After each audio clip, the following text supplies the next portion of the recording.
যেখানে যাচ্ছি, ধরেন একটা পৌরসভা, একটা উপজেলা, আপনারা কিন্তু এটা অস্বীকার করার উপায় নাই, সেটি একটি গোষ্ঠীর হাতে ছিল। আপনি এখন তাকে তো পাচ্ছেন না, আপনি পৌরসভার সেবা নেবেন, ওই লোকটা নাই বা ওর সাথে বসতে পারছেন না।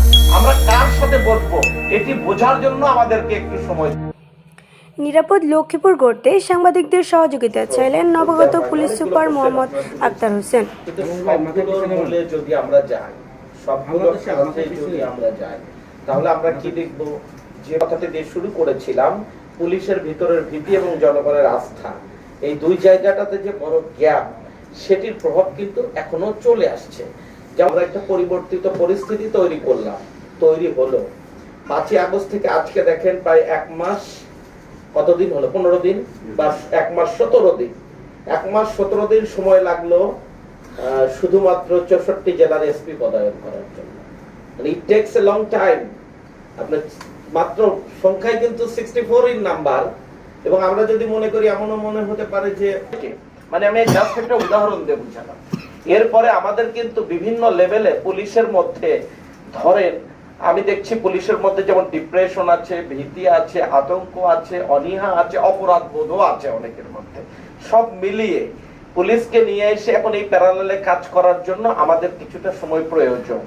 এবং আমরা এই যে আসছি, আমরা মনিটরিং করছি, আমরা আমাদের পুলিশের কে দেখছি কাকে দিয়ে আমি কাজ করাতে পারবো, কাকে দিয়ে পারবো না।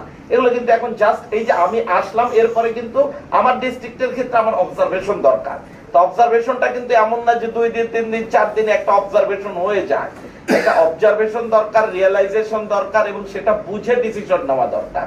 তো আমি দেখলাম যে আমাদের যেটি দরকার, আমি সেই কথাটা শুধু বলেছি যে আমাদের এই দূরত্বটা কমানো দরকার। কিন্তু কোন ব্যক্তিকে দিয়ে সেটুকু সম্ভব হবে, সেটুকু এইটুকু স্পেস, এইটুকু সময় আপনাকে দিতে হবে।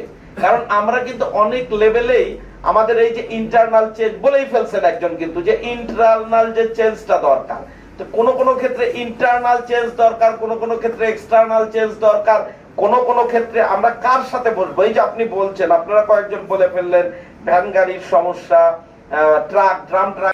লক্ষ্মীপুরের নবাগত পুলিশ সুপার মোহাম্মদ আক্তার হোসেন বলেছেন, পুলিশ ও সাংবাদিক মিলে একটি নিরাপদ লক্ষ্মীপুর গড়ে তুলব। রবিবার 22 সেপ্টেম্বর বিকেলে পুলিশ সুপার কার্যালয়ের সম্মেলন কক্ষে জেলা কর্মরত সাংবাদিকদের সাথে এক মত বিনিময় সভায় এসব কথা বলেন তিনি। এ সময় তিনি আরও বলেন, বৈষম্য বিরোধী ছাত্র আন্দোলনের কারণে নতুন রাষ্ট্র এবং সমাজ গঠনের সুযোগ হয়েছে। পুলিশ ও সাংবাদিক একসাথে মিলে কাজ করতে পারলে নির্দিষ্ট লক্ষ্যে পৌঁছে যাওয়া খুবই সহজেই সম্ভব হবে। লক্ষ্মীপুরবাসী সত্যিই শান্তিপ্রিয় উল্লেখ করে তিনি দৃঢ়তার সঙ্গে বলেন, পুলিশ ও সাংবাদিক মিলে কাজ করতে পারলে অপরাধমুক্ত ও আইনশৃঙ্খলা পরিস্থিতি স্বাভাবিক রাখার মাধ্যমে একটি নিরাপদ লক্ষ্মীপুর গড়ে তুলতে পারব ইনশাআল্লাহ। যৌথ অভিযান প্রসঙ্গে মোহাম্মদ আক্তার হোসেন বলেন, অবৈধ অস্ত্র উদ্ধারে আমাদের অভিযান চলছে, অভিযান অব্যাহত রয়েছে। আশা করি অচিরেই অবৈধ অস্ত্রগুলো উদ্ধার করা সম্ভব হবে। পুলিশ সুপার জেলায় পুলিশ প্রশাসনের কোনো দপ্তরে ঘুষ বা দুর্নীতি থাকবে না উল্লেখ করে বলেন, এক্ষেত্রে জিরো টলারেন্স নীতি অবলম্বন করা হবে। সেবামূলক কাজে অনেকেই পুলিশের কাছে আসেন। এ সময় কোনো কর্মকর্তার বিরুদ্ধে আর্থিক লেনদেনের অভিযোগ উঠলে তার বিরুদ্ধে অবশ্যই ব্যবস্থা নেওয়া হবে। কোনোভাবেই কাউকে ছাড় দেওয়া হবে না।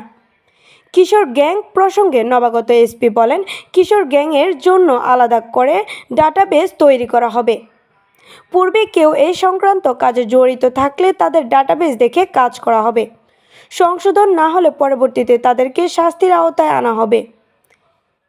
এ সময় উপস্থিত ছিলেন অতিরিক্ত পুলিশ সুপার মোহাম্মদ আবু বকর সিদ্দিক, অতিরিক্ত পুলিশ সুপার মোহাম্মদ হাসান মোস্তফা স্বপন, অতিরিক্ত police super Mohammad Sohel Rana, DIO 1 AKM Azizur Rahman Mia, ডিবির ওসি শাহাদাত হোসেন টিটো, সদর থানার ভারপ্রাপ্ত কর্মকর্তা ইয়াসিন ফারুক মজুমদার সহ জেলায় কর্মরত অধিকাংশ সাংবাদিকবৃন্দ।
একসাথে মিলে কাজ করতে পারলে